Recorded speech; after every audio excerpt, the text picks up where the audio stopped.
Imagine a version of history that behaves exactly the way we were taught. A straight line. Stone tools become bronze. Bronze becomes iron.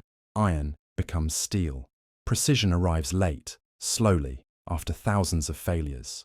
Now imagine standing in a place where that story immediately collapses. Not because of a legend, not because of a missing manuscript, but because of stone. This is not a story about myths or lost continents. It is about physical evidence that refuses to behave the way our timeline says it should. Evidence you can touch, measure, scan, and test. Evidence that still exists, unchanged, indifferent to what we believe about the past. Tonight, we are not following theories. We are following anomalies. Across the planet, scattered thousands of miles apart, are sites that share one disturbing trait. They demonstrate levels of engineering, precision, and scientific understanding that appear far too early in the human story. Not slightly early, not debatably early, catastrophically early. These places are not connected by culture, language, or geography. They exist in deserts, mountains, islands, and frozen wilderness. And yet, when examined closely, they pose the same question again and again: how? How did people without modern tools shape the hardest stones on Earth with microscopic precision? How did societies without writing track astronomical cycles that unfold over tens of thousands of years? How did builders with no machines move weights that challenge even modern industry? How did ancient architects tune stone chambers to frequencies that alter the human brain? These are not speculative questions. They emerge directly from the material itself. History often reassures us that ancient people were ingenious for their time. That phrase is comforting. It keeps the hierarchy intact. It allows progress to remain linear. But what happens when the evidence stops fitting inside that frame? What happens when the stone looks machined instead of carved? When the geometry is absolute instead of approximate? When the tool marks suggest force, speed, and control that should not exist yet? The uncomfortable truth is this: archaeology does not uncover the past evenly.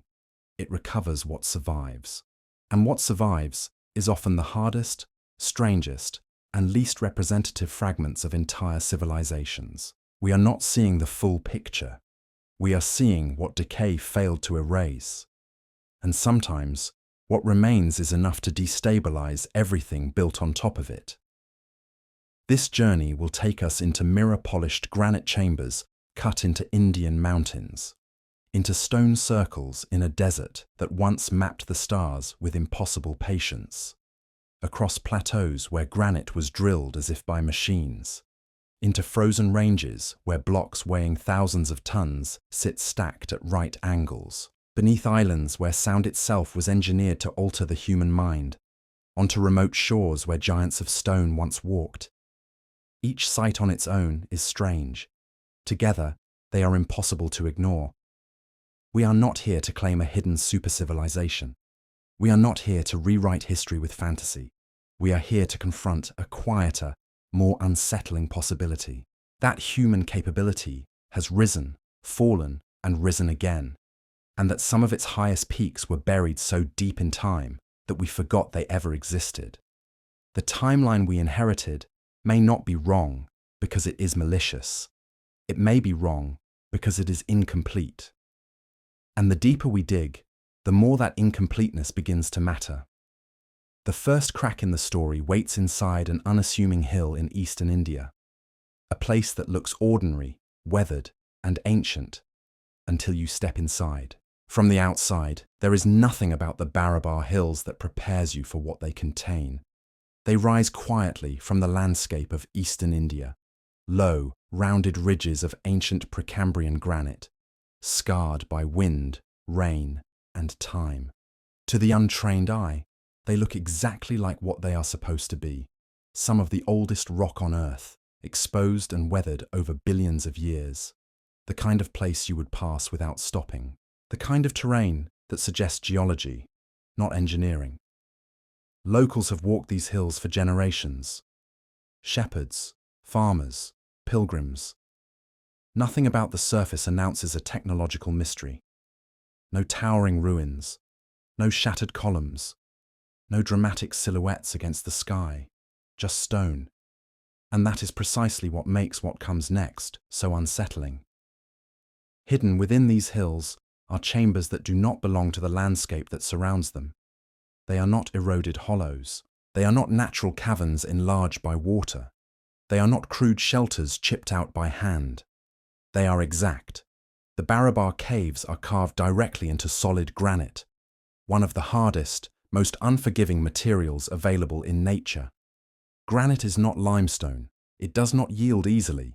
It resists abrasion. It eats tools. Even today, cutting it cleanly requires diamond-tipped machinery, controlled pressure, and significant power. And yet, more than 2,000 years ago, someone entered these hills and removed hundreds of tons of this material with a level of control that borders on the surgical. Approaching one of the caves, the entrance itself offers the first hint that something is wrong. The exterior rock remains rough, fractured, and natural, exactly what you expect from exposed granite. But cut cleanly into this chaos is a doorway with straight lines and deliberate geometry. Not symbolic, not approximate, measured. It feels less like a cave entrance and more like a threshold. Step closer, and the contrast sharpens. The exterior surface bears the scars of weather and time. The interior, visible just beyond the doorway, reflects light. That alone should not be possible. Granite does not naturally shine. It fractures, it dulls, it erodes into grainy textures. To make it reflective, to give it a surface that behaves more like polished glass than stone, requires not just effort, but method. Cross the threshold, and the transition is immediate. One step takes you from a chaotic natural world into a space governed by rules that feel entirely different. The walls are smooth, but not softly so. They are hard, flat, and unnervingly precise. Light slides along them without distortion. Shadows behave differently here. Sound behaves differently too. Even before understanding what you are standing inside, your body reacts. A whisper does not fade. It lingers. A footstep carries farther than it should. The space feels alive, as if the stone itself is participating. This is not accidental architecture. The most famous of these chambers, often called the Lomus Rishi cave, consists of two connected spaces, a rectangular hall leading into a circular, domed chamber. The shapes are simple, but their execution is anything but. The corners meet at exact right angles. The curvature of the dome is smooth and continuous. There are no visible tool marks, no chisel scars, no irregularities where human hands grew tired. Modern laser scans of the interior surfaces reveal deviations measured not in centimeters, but in fractions of millimeters. That level of flatness is difficult to achieve today, let alone with the tools officially assigned to the period. According to mainstream archaeology, these caves were commissioned during the reign of Emperor Ashoka in the 3rd century BC. The story goes that they were created as sanctuaries for the Ajivika sect, ascetic monks who practice severe meditation and withdrawal from the world. This explanation accounts for the purpose. It does not account for the execution. The technology attributed to this period consisted primarily of soft iron tools. Iron that, on the Mohs scale of mineral hardness, is significantly softer than the quartz-rich granite of the Barabar Hills. In practical terms, this means iron chisels blunt rapidly when used on granite. They do not slice. They crush and scrape. Each strike damages the tool as much as the stone. To hollow out chambers of this size using such tools would require an extraordinary investment of labor. Millions of strikes, constant resharpening, decades of sustained work. But excavation is not the real problem. Polishing is. To produce a surface that reflects light evenly across large, curved areas requires consistent pressure, uniform motion, and a progression of abrasives. Even with modern machinery, this is a controlled industrial process. Done by hand, it leaves signatures, waves, dips, subtle irregularities where muscle fatigue and variation inevitably appear. Those signatures are absent here. The walls of Barabar are not just smooth to the touch, they are optically smooth, flat enough to reflect light without distortion. Flat enough that sound behaves as if bouncing inside a tuned instrument. And the deeper you look, the more the conventional explanation begins to unravel. Because if this level of precision were achieved through trial and error, through centuries of refinement, we should see evidence of that learning curve. We do not. There are no unfinished caves nearby showing rough early attempts, no half-polished chambers where techniques were being tested, no evolution from crude to refined. The Barabar caves appear in the archaeological record fully formed, perfected, and then the technique disappears. Later rock-cut architecture in India is magnificent in its own right. Ajanta, Ellora, vast temples carved into cliffs with breathtaking artistry. But none of them replicate this specific mirror-like precision. The method used at Barabar was not improved upon. It was not passed down. It was lost. And that raises a far more uncomfortable question than who built these caves. It forces us to ask whether the people whose names we attach to them were the builders at all. Because carved above one of the entrances is an inscription dedicating the cave to the Ajivikas, attributed to Ashoka. This inscription is the primary reason the site is dated to his reign. But when you look at it closely, the inscription tells a different story. The carving is shallow, uneven, crude. The letters lack symmetry. The lines wobble. It looks like something added later, something scratched into the surface by hands that did not possess the skill required to create what lies beyond it. The contrast is stark, almost embarrassing. On one side of the threshold, perfection. On the other, graffiti. It suggests a possibility that archaeology rarely likes to entertain. That the caves were not built by the people who claim them. That Ashoka did not commission these chambers, but inherited them, found them, and marked them the only way he could, by adding his name to a structure whose creation lay far beyond his technological reach. If that is true, then Barabar is not a marvel of ancient Indian engineering. It is a relic of something older, something already lost by the time recorded history arrived.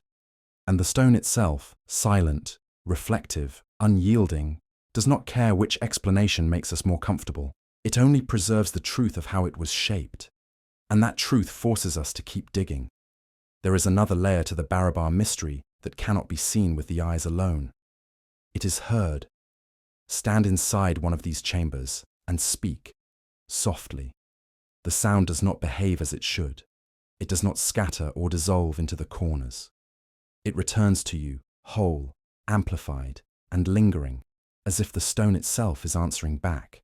Clap once, and the echo blooms into the space, sustained and unusually pure. The walls do not absorb vibration. They reflect it with the same efficiency that they reflect light. This is not incidental. Rough stone kills sound. It breaks waves into noise. Polished stone preserves coherence. It allows sound to travel, to resonate, to interfere with itself. The mirror finish of the Barabar caves is not merely aesthetic. It is functional. The geometry of the chambers amplifies this effect.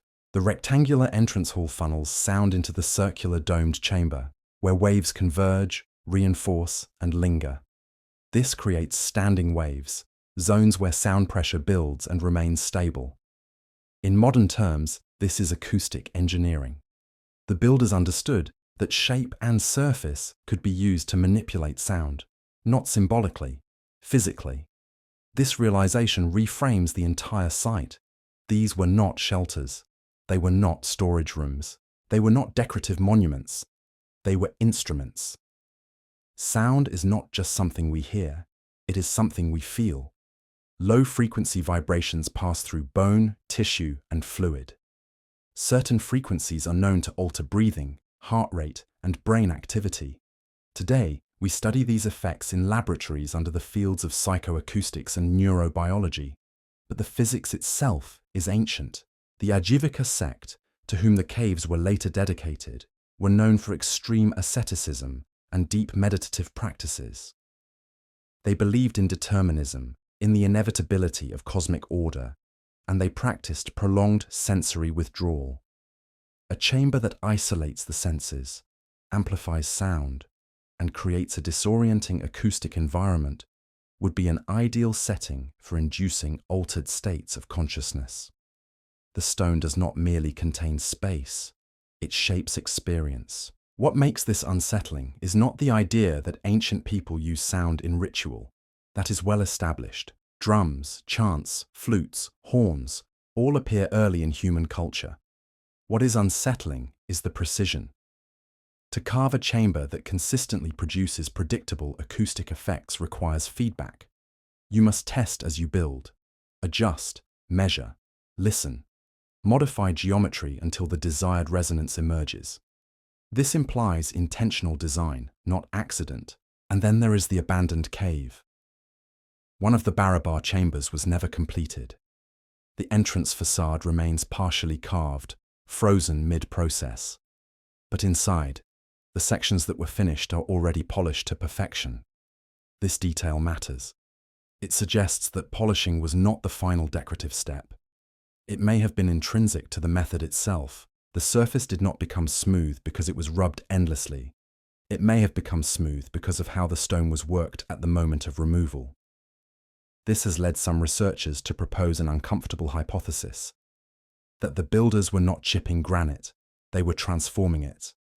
There are known techniques, both ancient and modern, that soften stone through heat, chemical reaction, or vibration. Granite, under extreme temperatures, begins to vitrify. Its surface can flow, smoothing itself as it cools. Glass behaves this way. Lava behaves this way. If a method existed that temporarily altered the state of the granite, softening it, melting it, or restructuring it at a molecular level, the resulting surface would naturally be smooth and reflective. This idea is controversial. There is no direct evidence of such a technology in the archaeological record. But the absence of evidence cuts both ways. There is also no evidence of the millions of broken tools, the vast spoil piles, or the abrasive debris that should surround a site carved by hand over decades. The hills around Barabar are strangely clean. The granite that was removed did not leave a visible footprint. Where did it go? Was it pulverized? Was it repurposed? Or was the method of removal fundamentally different from what we imagine? The deeper problem is not that one explanation is missing. It is that the official explanation explains too little. When a modern engineer or stonemason enters the Barabar caves, they do not see a miracle of labor. They see a problem of method. The finish is too consistent, the geometry too controlled, the acoustics too precise.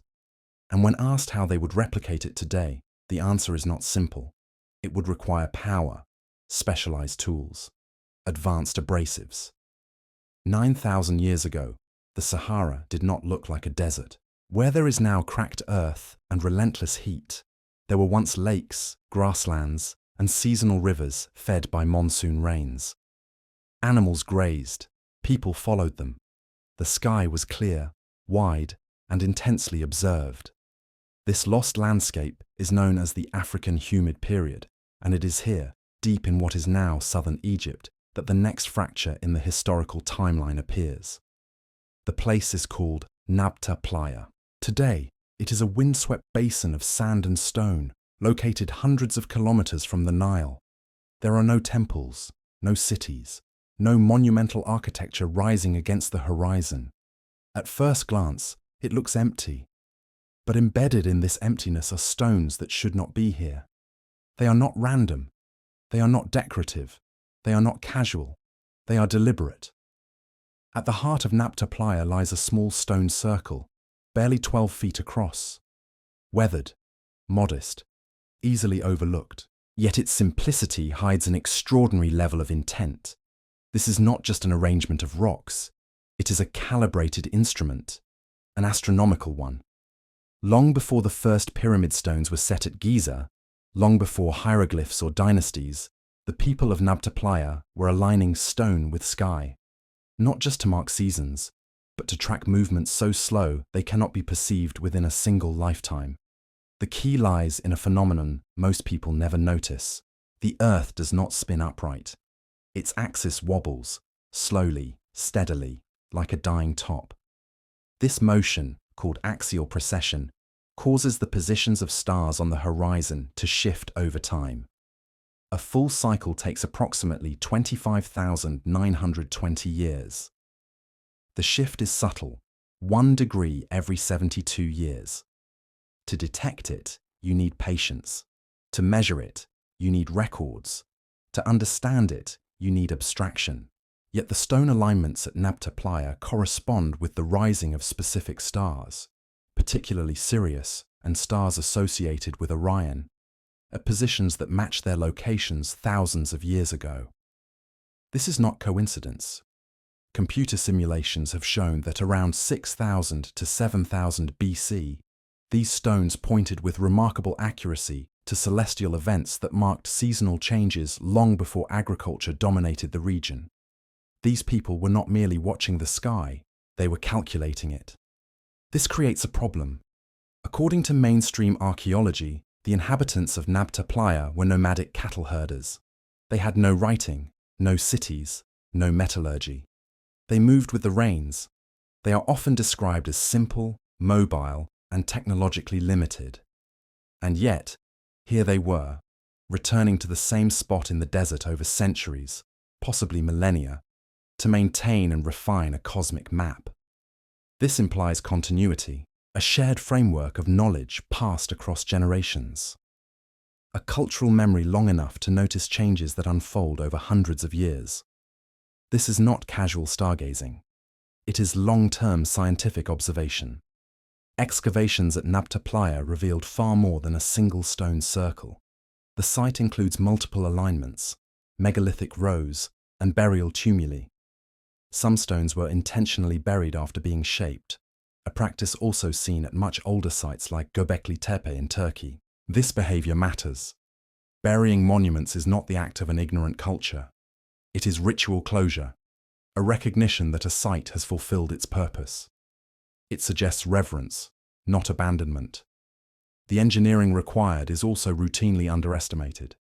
Some of the stones weigh several tons and were transported from distant outcrops. To place them accurately, the builders had to understand cardinal directions.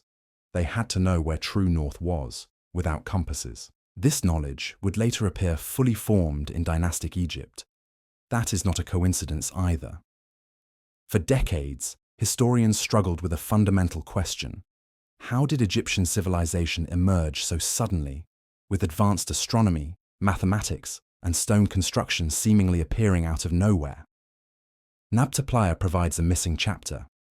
As the Sahara dried and the monsoon rains retreated around 5000 BC, the people who once lived at Nabta Playa were forced to migrate.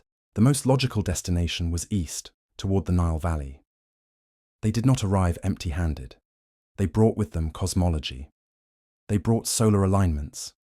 They brought the concept of sacred geometry tied to the sky.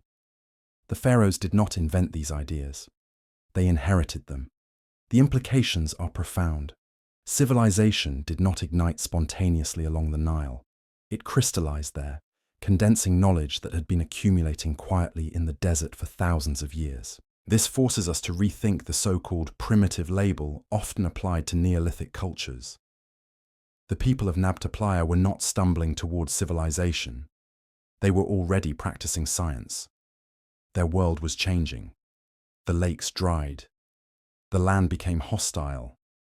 In response, their attention turned upward, toward patterns that promised predictability in an increasingly unstable environment. Tracking the heavens may have been their way of understanding long-term cycles, of climate, of time, of survival.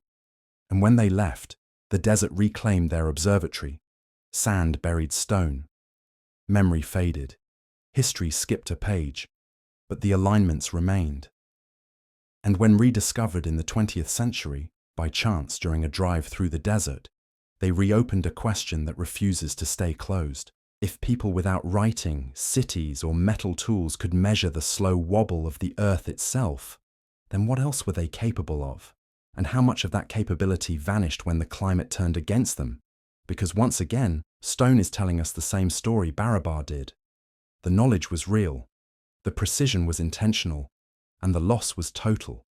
From the desert sky, our path now shifts to a place where stone was not aligned or polished, but drilled, where granite was cut not by erosion or abrasion, but by force. And the marks of that force are still visible, spiraling through the rock itself. To understand why the next site is so disruptive, you have to forget symbolism and mythology entirely. You have to think like an engineer. On the Giza Plateau, just beyond the iconic silhouette of the Great Pyramid, the most important evidence is not monumental. It is subtle, easy to miss, scattered across the ground like industrial debris left behind after a job was abandoned mid-process. Drill holes, saw cuts, core samples. These are not artistic features, they are mechanical signatures. Granite dominates the internal architecture of the Great Pyramid. Not the softer limestone used for the outer casing, but dense, rose-coloured granite quarried from Aswan, nearly 500 miles to the south. This stone is composed largely of quartz, hard, brittle, and resistant. Cutting it cleanly is one of the most demanding tasks in modern stoneworking. And yet, in Egypt's Old Kingdom, someone did exactly that. Inside granite blocks from Giza, researchers have found hollow drill cores, cylindrical plugs of stone extracted from solid granite. When examined closely, these cores reveal a detail that changes everything. They are not smooth, they are spiraled. The spiral grooves inside these holes are not decorative. They are the byproduct of a rotating cutting tool advancing through stone. In modern machining, this pattern is known as a feed rate, the distance the tool penetrates with each rotation. In 1883, Sir Flinders Petrie, the founder of scientific Egyptology, measured these grooves with extreme care. Petrie was not a mystic. He was a surveyor, trained in precision. What he found disturbed him deeply. The feed rate implied by the spiral grooves was extraordinary, up to 500 times faster than what a modern diamond-tipped drill can achieve when cutting granite. This is not a matter of opinion. It is mathematics. Copper tools, the official explanation, cannot achieve this. Copper is far softer than granite. When combined with abrasive sand, it can grind stone slowly, wearing it down over time. But grinding produces smooth, uniform surfaces. It does not produce deep, consistent spiral channels cut rapidly into the rock. Grinding erodes. Cutting penetrates. The marks at Giza indicate cutting. This distinction matters because cutting granite requires two things: a tool harder than the stone and enough mechanical force to push it forward without shattering. No copper tube, no matter how much sand is added, can maintain a stable cutting edge under such conditions. And even if it could, it would still require a driving force capable of sustaining immense pressure and torque. In modern terms, that means machinery. The implications extend beyond a single hole. Across the plateau, there are saw marks left by blades several feet in diameter. These blades moved through granite in straight, controlled lines. In some places, they cut too far, leaving overrun marks that resemble mistakes made in modern workshops when a saw overshoots its intended stop. These are not the marks of ritual. They are the marks of process. Under magnification, the striations left by these cuts are parallel and evenly spaced. A handheld tool, operated by two workers pulling back and forth, would wobble. Pressure would vary. The grooves would drift. What we see instead is uniformity, the signature of a rigid mechanical frame guiding the tool. Inside the Great Pyramid itself, the granite coffer in the King's Chamber displays evidence of the same technology.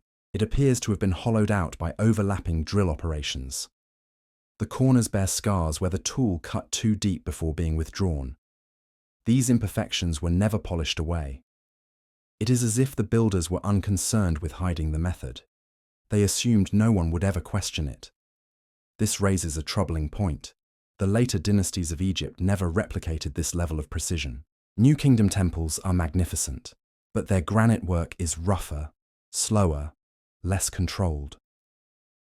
The ability to machine stone at Giza did not improve over time. It declined, which directly contradicts the idea of steady technological progress. One could argue that these marks represent isolated experiments. But they are everywhere, embedded in the infrastructure of the pyramid complex itself. This was not a novelty, it was standard practice. When historians say the Egyptians lacked iron or steel, they are technically correct.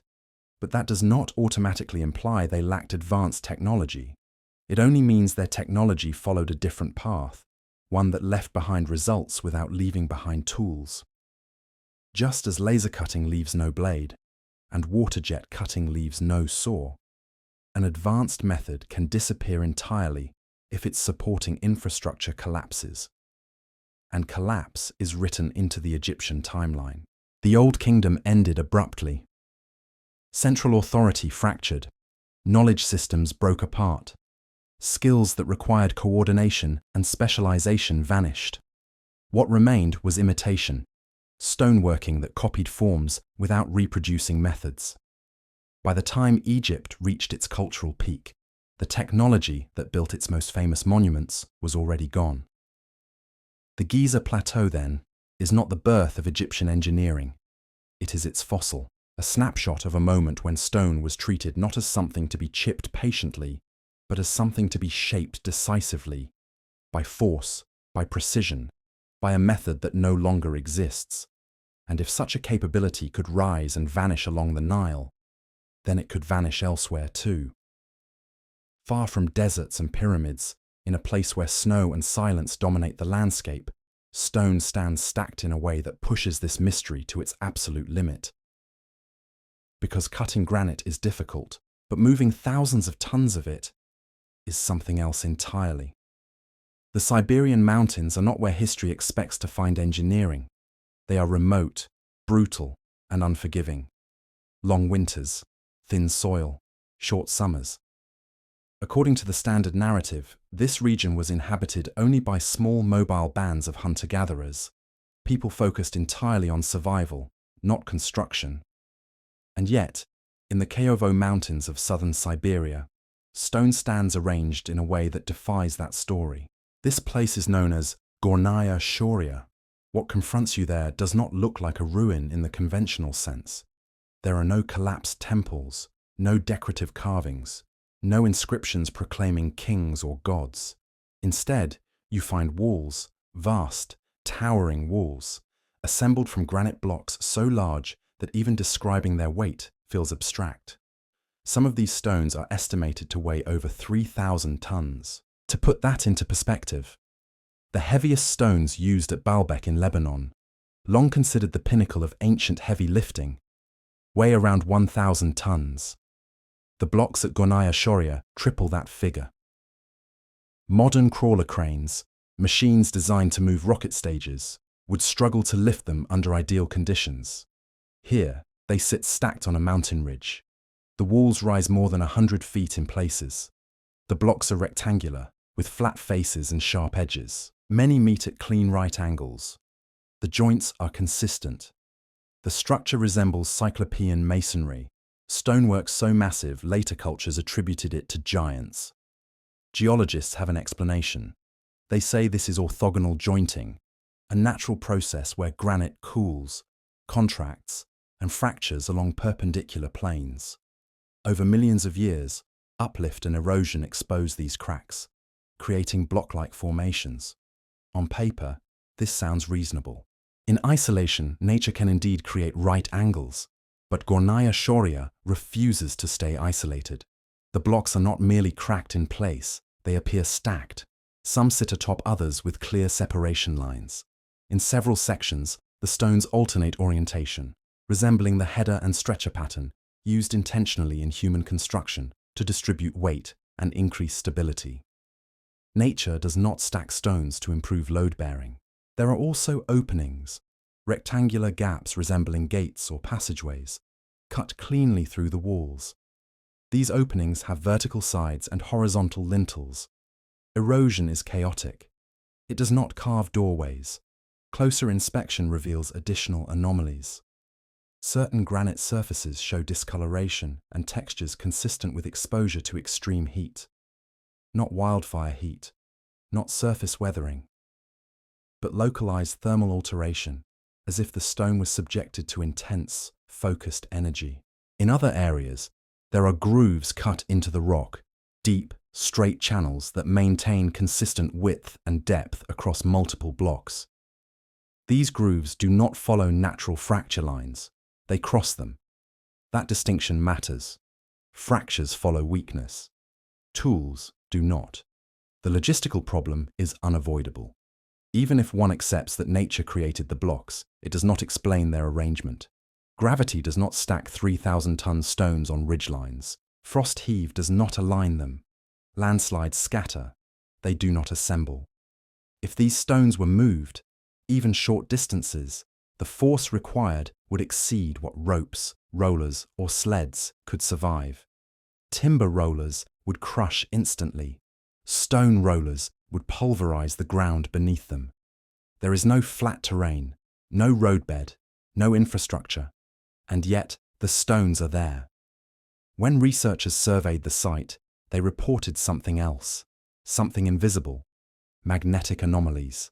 Compasses brought near certain sections of the wall behaved erratically. Needles spun, directions reversed. In some cases, the compass locked onto the structure itself rather than pointing north. Granite can contain magnetite, but such effects are usually diffuse, spread throughout the bedrock. At Gornaya Shoria, the anomalies appear concentrated around the stacked formations, while surrounding rock remains magnetically quiet. This has led to speculation that the stone itself may be acting as more than passive mass. Granite is rich in quartz. Quartz exhibits piezoelectric properties. It generates electric charge under mechanical stress. With millions of tons pressing down through stacked blocks, it is theoretically possible for persistent electromagnetic fields to form. Whether intentional or incidental, the walls are not inert. The timing makes the problem worse. Weathering patterns suggest immense age. If these structures predate the last ice age, or even coincide with it, they would belong to a period when Siberia was not glaciated, but dominated by the mammoth steppe.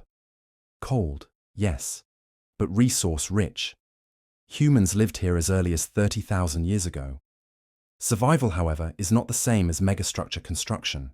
If Gornaya Shoria is artificial, it implies a culture capable of manipulating mass on a scale unmatched even by later civilizations. A society that mastered stone and energy in an environment history labels as marginal.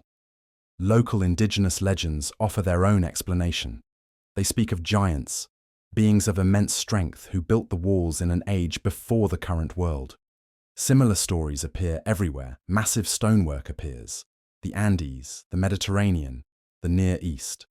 While mythology is not evidence, repetition is not meaningless. Cultures separated by oceans tell the same story when confronted with the same impossible stone. If such a civilization existed, it did not leave cities, writing, or tools we recognize. But catastrophe does not erase stone. It leaves skeletons. Gornaya Shoria may be one of them. A monument without decoration. A wall without a name. A reminder that history favors places that are easy to excavate and forgets those that are not. And if something this extreme could exist in the frozen heart of Siberia, then it forces a reconsideration of every other site where stone seems to exceed the limits of its supposed builders, including places where stone was not just lifted or stacked, but used to reshape the human mind itself. On a small cluster of limestone islands in the center of the Mediterranean, the anomaly shifts from weight to frequency. Malta is not large. You can drive across it in under an hour. There are no mountains, no vast forests, no obvious resources that would suggest it as a cradle of monumental civilization. And yet, scattered across this modest landscape are the oldest freestanding stone structures on Earth. They predate Stonehenge, they predate the pyramids, and they should not exist at all. According to archaeology, Malta was first settled around 5000 BC by small farming communities arriving from Sicily. These people had no metal, no wheel, and no draft animals larger than cattle. Their tools were stone, bone, and wood. Within a few centuries, those same people began moving limestone blocks weighing up to 50 tons. not one or two. Hundreds. The temples of Gantija, Hagar-Chim, Mnajdra, and Tarxian appear suddenly in the record, already fully formed. There is no visible experimental phase, no crude prototypes, no gradual learning curve. The builders emerge with complete command of megalithic engineering and then disappear just as abruptly. Local folklore never attributed these structures to ordinary humans. Gantija literally means Tower of the Giants. The stories speak of beings who carried stones like toys. Modern archaeology prefers rollers and leverage, but leverage alone does not explain why these temples are more than piles of stone. They are instruments. At Mnajdra, the main temple entrance is aligned with surgical precision. On the equinoxes, the rising sun sends a blade of light straight through the doorway to strike a specific altar deep within the structure. On the solstices, that same light grazes the edges of massive standing stones, marking time with light rather than ink. This is not symbolic alignment, it is functional astronomy. To achieve this, the builders had to track the sun's movement across the horizon year after year, generation after generation. They needed stable reference points, standardized measurements, and a cultural memory capable of preserving precision over centuries. This is already remarkable, but the true anomaly of Malta lies underground. 11 meters beneath the town of Paola, carved directly into the living limestone, is a structure that redefines what ancient architecture could be, the Hal Saflieni Hypogeum. Unlike the temples above ground, this was not built. It was excavated, layer by layer, into solid rock. A three-level labyrinth of chambers, corridors, and halls that mimic the surface temples so precisely they appear to be stone negatives, hollowed rather than stacked. Thousands of human skeletons were found here, suggesting a funerary purpose. But death is not the primary mystery. Sound is. One small chamber on the second level, now known as the Oracle Room, behaves unlike any space on Earth. When a low male voice chants from a specific niche, the sound does not fade. It expands. It fills the complex. It vibrates through stone, bone, and flesh. Modern acoustic testing revealed that this chamber resonates at approximately 110 Hz. This number is not arbitrary. Neuroscience research has shown that sound at this frequency suppresses activity in the brain's language centers, while amplifying regions associated with emotion, imagery, and intuition. Logical processing diminishes. Altered states of consciousness emerge. The hypogeum is not a tomb. It is a neurological device. The builders shaped limestone not just for stability or beauty, but for resonance. Every curve, every chamber volume, every corridor length affects how sound behaves. This requires iterative testing, chanting, adjusting, carving, listening. They were tuning stone like an instrument. This suggests a civilization deeply invested in the human mind. Not conquest, not fortification. Consciousness. Artifacts found within the hypogeum reinforce this interpretation. The famous sleeping lady figurine depicts a woman in deep repose, not death. She lies on her side, peaceful, heavy, as if suspended between worlds. Nearby statues exaggerate the human form. Rounded bodies, swollen limbs. These may not be fertility symbols. They may be representations of sensation, the physical feeling of standing inside resonance. Even the geology supports this. Malta's limestone is soft when freshly cut, but hardens when exposed to air. Underground, it remains workable longer, allowing precise carving. Once sealed, it becomes permanent. The builders understood this. They also understood timing. Light shafts from the surface temples align with specific subterranean points during the solstices, linking sky cycles with underground ritual. Sound, light, stone, and time were all integrated into a single system. And then it ended. Around 2500 BC, Malta's temple culture vanished. No invasion scars, no burned layers, no weapons. The knowledge simply stopped being used. Later cultures reused the temples, but never attempted to replicate them. The science of resonance was forgotten. What remains is a fossilized technology, not of machines, but of perception. Malta demonstrates that ancient engineering was not always aimed outward, toward monuments and empires. Sometimes it was aimed inward, toward the architecture of the mind. And if stone could be shaped to alter consciousness, then the next question becomes unavoidable. What happens when that same mastery of stone is turned toward mass production, toward modularity, toward precision so exact it looks industrial? Because high in the Andes, scattered across a red plateau, stone begins to behave like manufactured parts. At over 12,000 feet above sea level, oxygen thins, temperatures swing violently, and the body slows down. This is not where precision manufacturing should exist. And yet, on the Bolivian Altiplano, precision lies scattered across the ground, broken, displaced, but unmistakable. This is Pumapunku, a satellite site of the ancient city of Tiwanaku. Pumapunku does not impress through scale alone. It unsettles through accuracy. Here, blocks of andesite and red sandstone are carved with such exactness that they appear interchangeable, as if they were designed to be assembled, disassembled, and reassembled again. The most famous examples are the so-called H-blocks. These stones are not roughly shaped.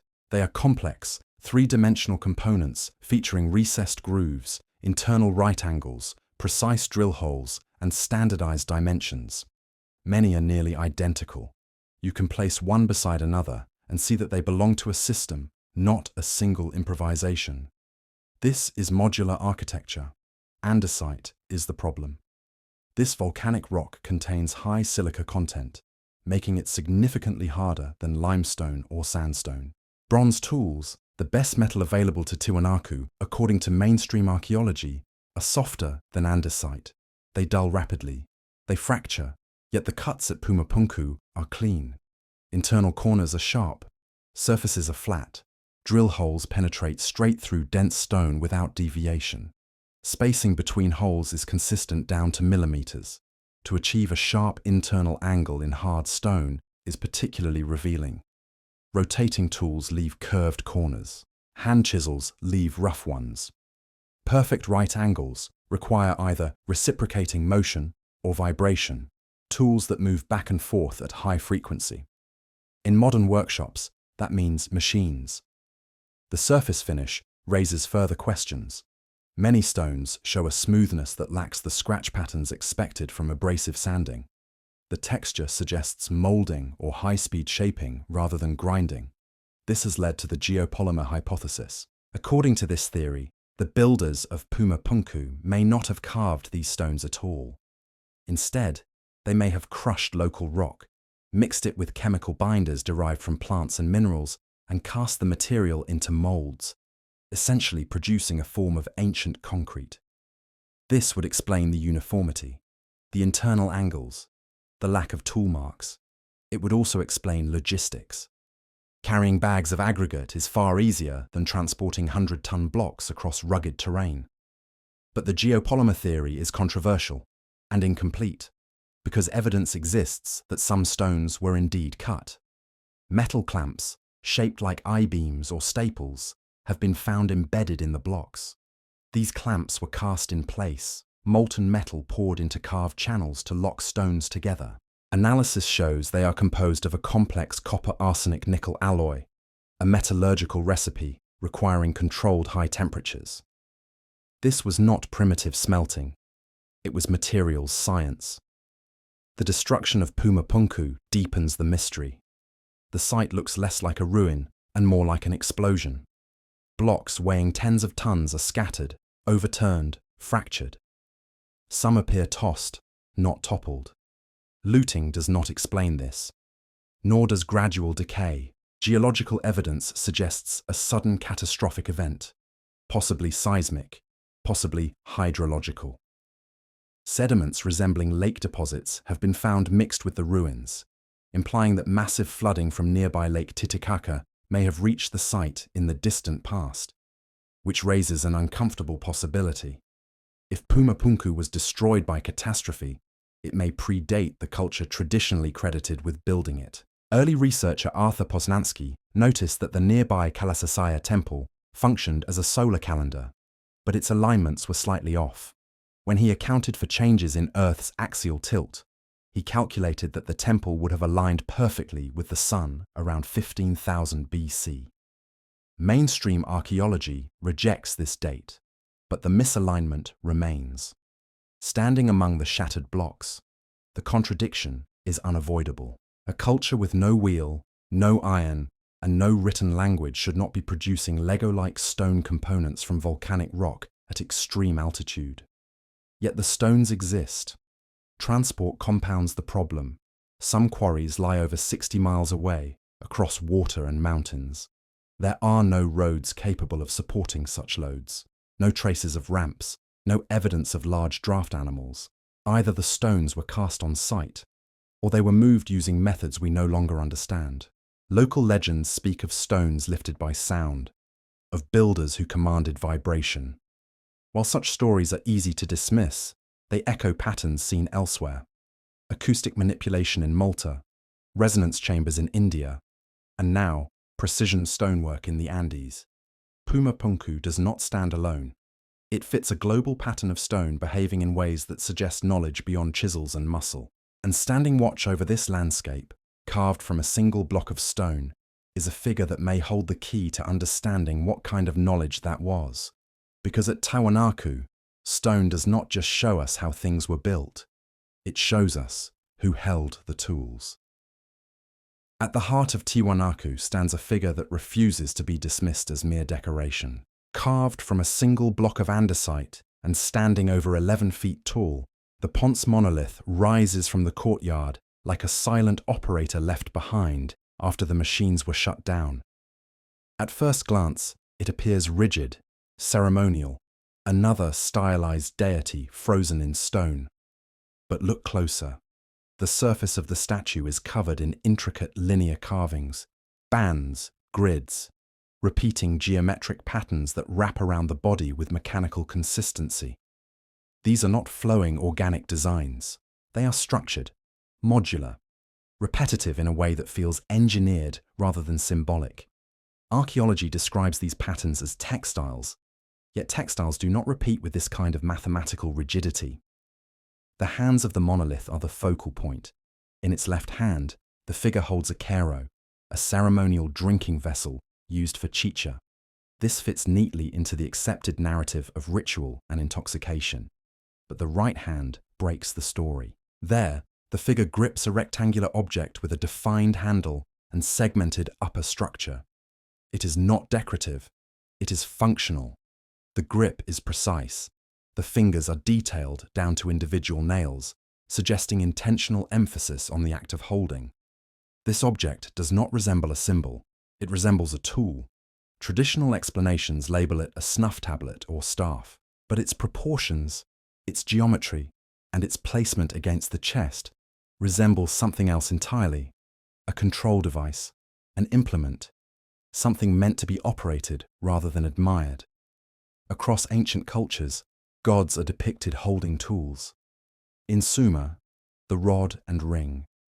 In Egypt, the was scepter. These are not ornaments. They are emblems of authority rooted in technical knowledge. The Ponce monolith fits this pattern too well to ignore. The figure's posture is stiff, almost armored. Its headgear is complex, layered, and symmetrical. The face is impassive, eyes forward, unblinking.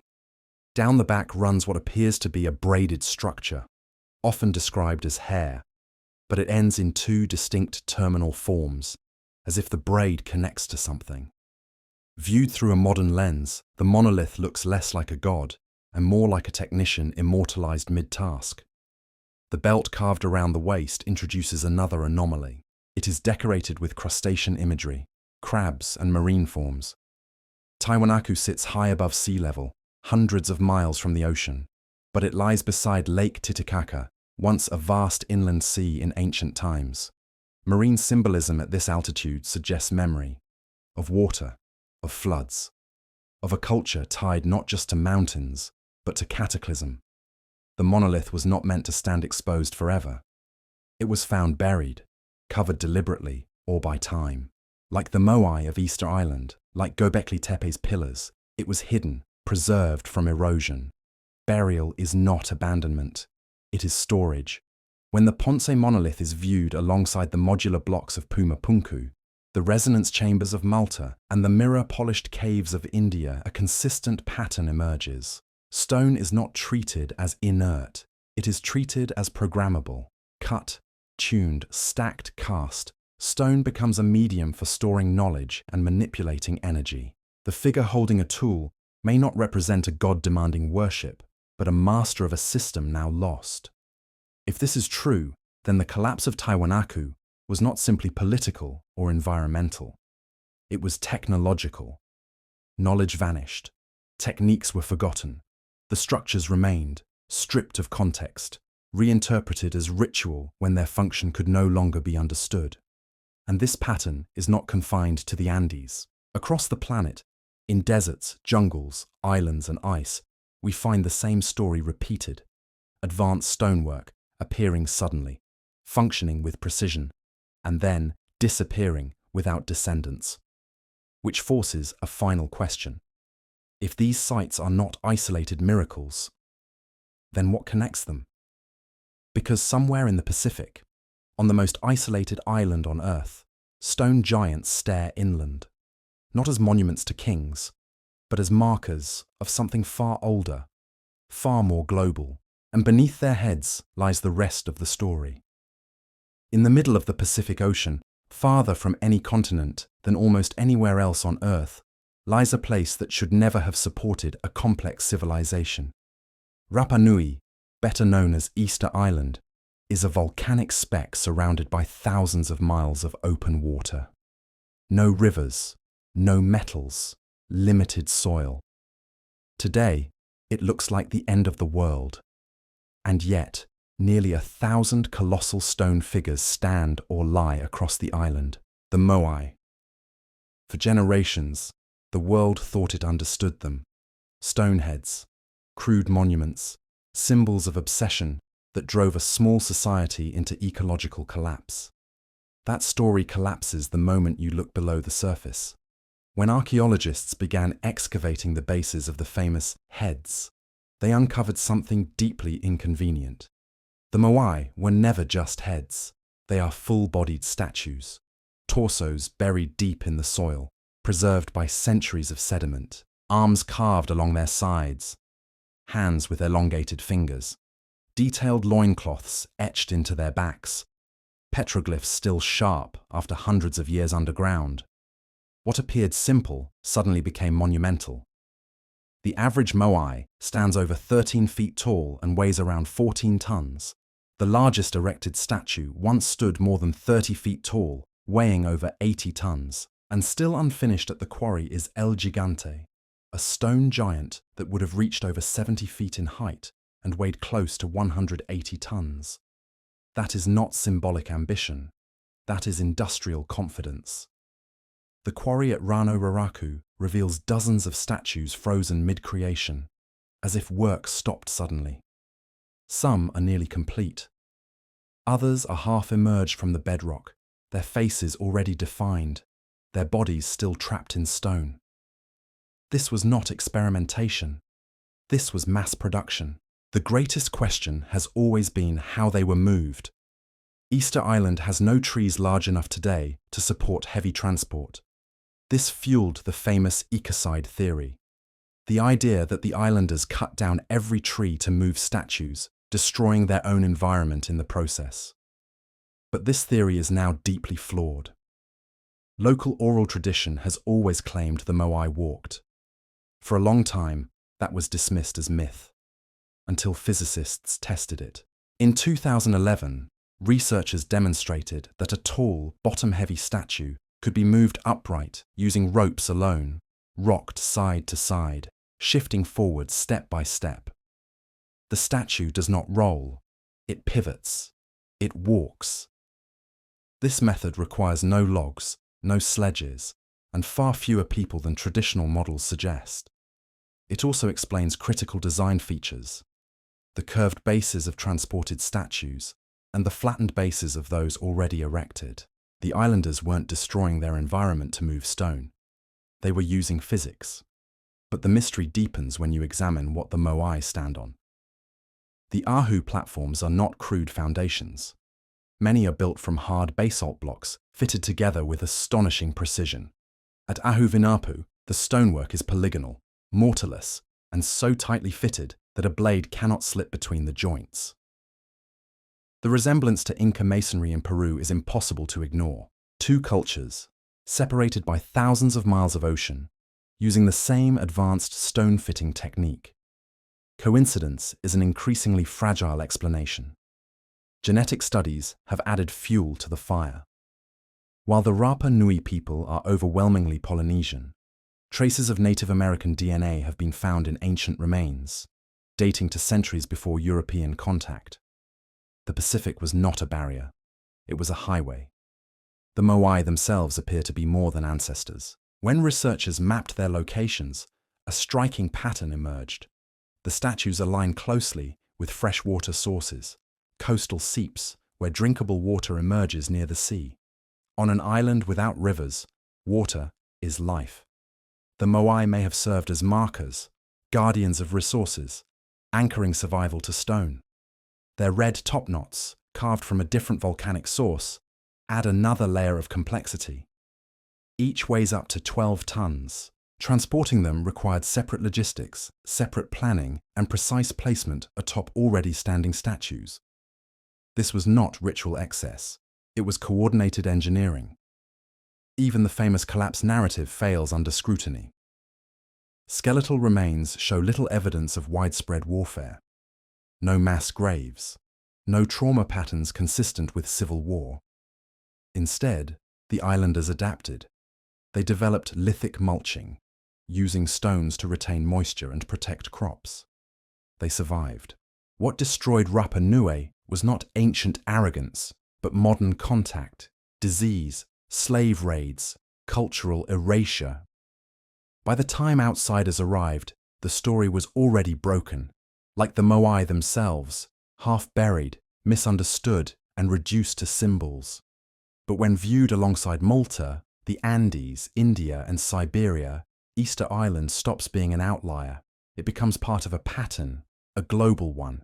Stone giants, modular construction, precision without machines, knowledge that appears, peaks, and vanishes, which brings us back to the beginning. Because these sites, separated by oceans, climates, and millennia, share one uncomfortable truth. Human history is not a straight line, it is a cycle, and somewhere beneath the ruins, the stone is still waiting for us to remember. When you place all of these sites side by side, something unsettling becomes impossible to ignore. India, Egypt, Siberia, Malta, the Andes, the Pacific. These cultures were separated by oceans, climates, and thousands, sometimes tens of thousands, of years. They had no shared language, no shared writing system, no known contact that could explain imitation at this scale. And yet, the stone tells the same story. Not myths, not legends, but repeatable physical behaviors. Stone is cut beyond the limits of hand tools. Stone is polished to optical precision. Stone is stacked at weights modern machines struggle to handle. Stone is tuned to specific frequencies. Stone is modular, standardized, and interchangeable. This is not random, it is methodological. What mainstream archaeology struggles with is not any single site. Each anomaly can be explained away in isolation. With enough qualifiers, enough assumptions, enough we don't yet understand. But when anomalies repeat across the globe, isolation stops working. Patterns demand explanation. The traditional timeline of civilization is built on a single assumption, that technological complexity only moves forward. That once knowledge is gained, it accumulates, improves, and spreads. The stone evidence contradicts this. Instead, it suggests peaks. Periods where human societies reached extraordinary levels of understanding, of material science, of acoustics, of astronomy, of physics, followed by collapses so complete that only the most durable materials survived. Stone outlasts language, stone outlasts memory, stone outlasts history. When the builders vanished, whether through climate catastrophe, flooding, seismic upheaval, disease, or internal collapse, their tools disappeared with them. Organic materials rotted, metals were recycled, wood burned or decayed. What remained were the results: perfect walls with no instructions, machines without manuals, architectures whose purpose had to be guessed by later cultures. And later cultures did guess. They called them temples. They called them tombs. They called them the work of gods or giants. Because when technology is sufficiently advanced, it becomes indistinguishable from myth. This is not an argument for a single lost supercivilization ruling the globe. The evidence does not require that. What it suggests instead is something more subtle and more dangerous to the official story. That human intelligence has always been capable of far more than we credit it for. That advanced knowledge can arise independently, that it can be lost completely, and that we may be living in the aftermath of more than one forgotten peak. If that idea makes you uncomfortable, it should, because it means our confidence in linear progress is misplaced. It means our modern world is not the inevitable climax of history, but merely the latest iteration. One more rise on a very old waveform.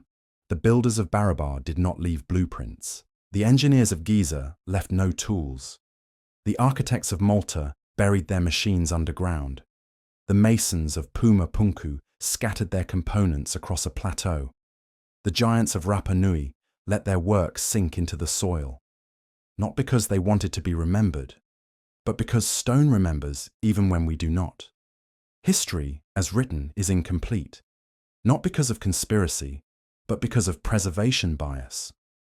We study what survives, not what existed, and the deeper you go into the past, the more the record favors stone over thought, mass over method. What you have just heard is not speculation. It is an invitation to look at ancient sites not as primitive beginnings, but as endpoints. Not as the first steps of humanity, but as echoes of something already lost.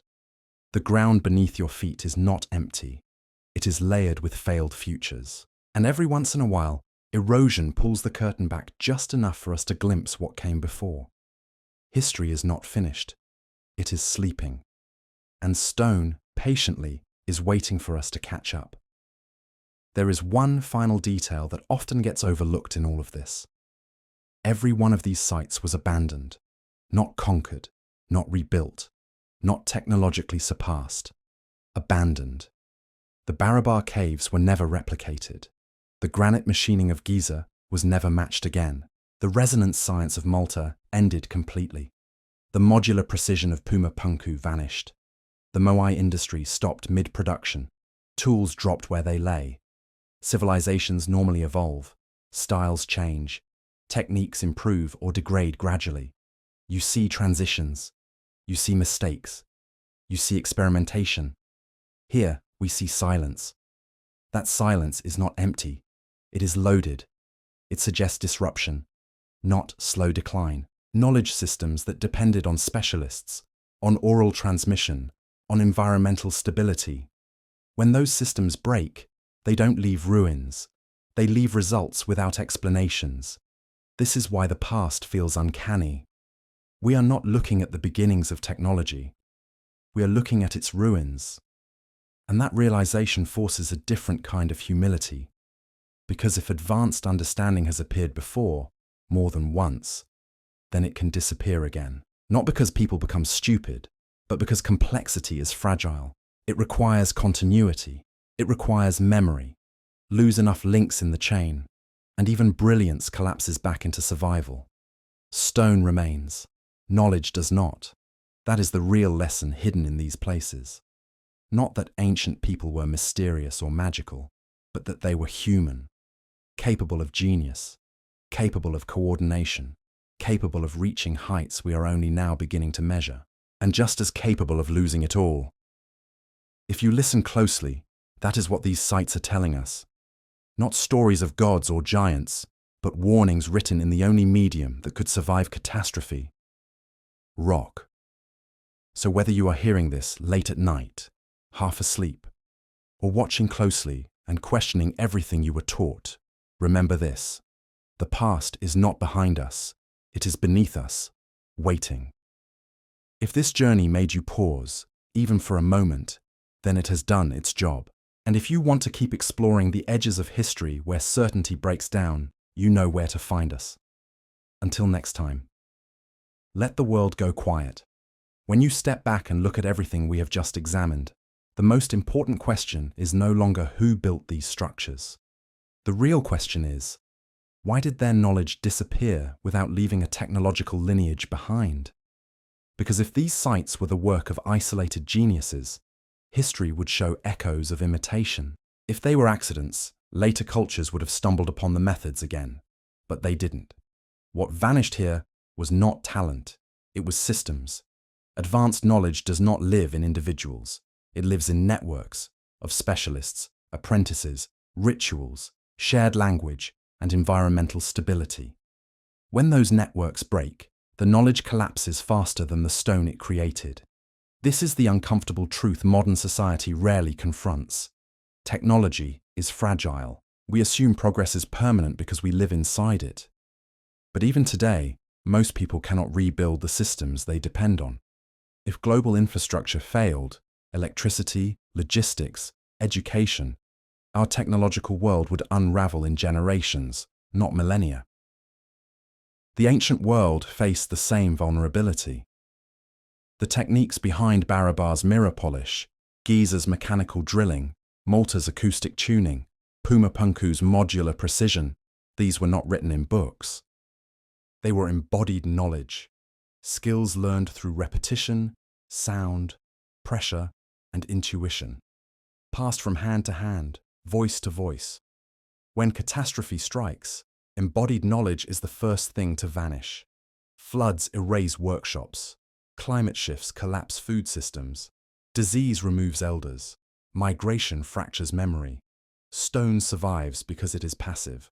Knowledge dies because it is alive. This is why archaeology feels haunted. We are not walking through the beginnings of civilization. We are walking through its amputations. And there is another factor we rarely acknowledge: preservation bias. We call it the Stone Age not because people were primitive, but because stone is what survives. Wood rots, textiles decay, metals are melted down and reused. Entire technologies can vanish without leaving a single artifact behind. If Barabar's builders worked granite using vibration, heat, or chemical softening, there would be no tool marks we recognize. If Malta's architects used sound as their primary technology, the instruments would have been organic. Drums, voices, resonant chambers. Nothing that fossilizes. What we inherit then is the result without the method, a machine without a manual. Later, cultures encountered these ruins and did what humans always do when faced with incomprehensible remnants. They mythologized them. Gods replaced engineers, giants replaced masons, ritual replaced function. This was not stupidity, it was adaptation. Without context, myth is the only framework that makes sense. And here is the most unsettling implication of all. If advanced knowledge has appeared before and disappeared completely, then our civilization is not the first to stand at a peak, and it will not be the last to fall from one. History is not a straight staircase upward, it is a wave. Rising, breaking, receding. What we are seeing in these ancient stones are not miracles. They are previous high water marks, markers left behind by cultures that reached far, understood deeply, and then lost everything except what could not rot, burn, or be forgotten. Stone does not lie. It waits. And every time we uncover another anomaly, another impossible cut, another tuned chamber, another block too heavy to explain, it reminds us of something deeply human.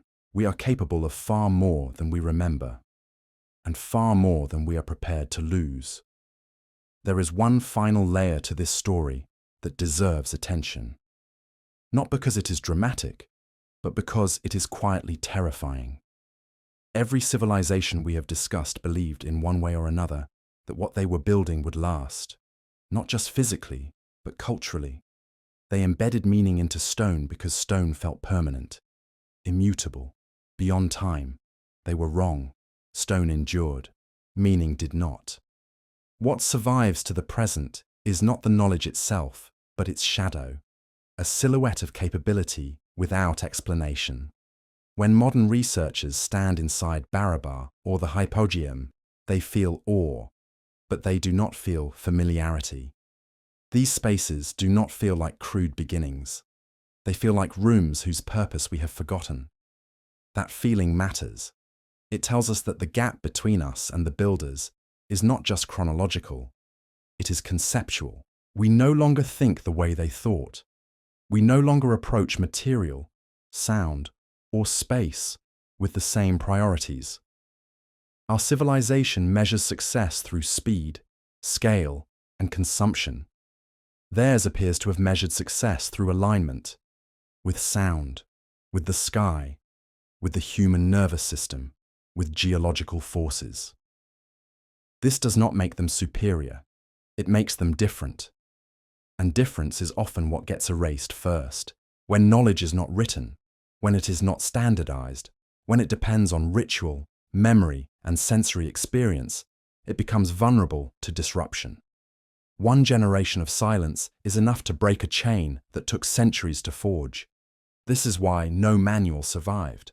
There may never have been one.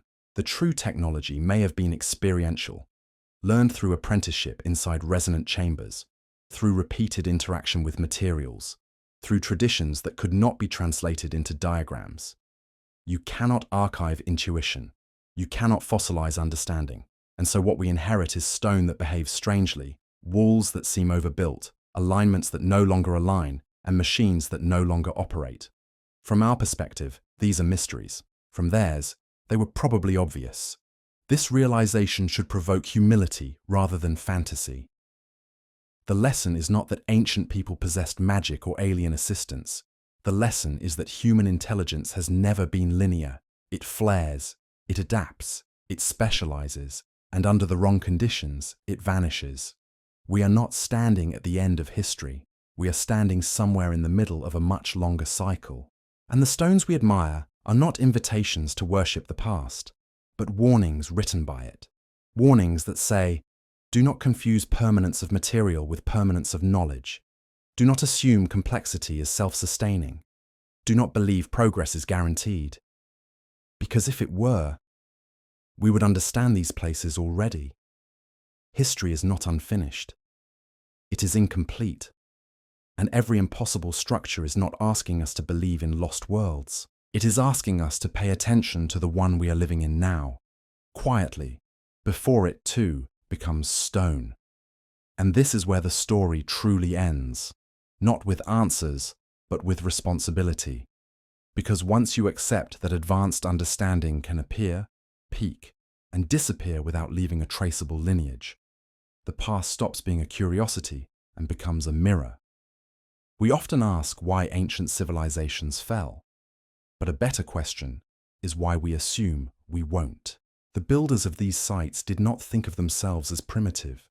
They were not waiting for a future civilization to surpass them. They were living at the edge of what they knew how to do, solving problems with the tools, materials, and mental frameworks available to them. Just like we are now. They aligned stone with stars. They shaped rock to carry sound. They moved mass on a scale that still unsettles us. And yet, when their world changed, when climate shifted, when systems broke, when continuity failed, the knowledge did not adapt fast enough. It vanished, not all at once, not dramatically, but quietly. A technique forgotten here, a ritual abandoned there, a generation that never learned what the previous one assumed was obvious. This is how civilizations really end, not with fire, but with silence. What remains afterward is what cannot decay. Stone, scars, anomalies, and future cultures, lacking context, build stories around them. Stories of gods, giants, or madness. anything to avoid admitting that people like us once understood something we no longer do.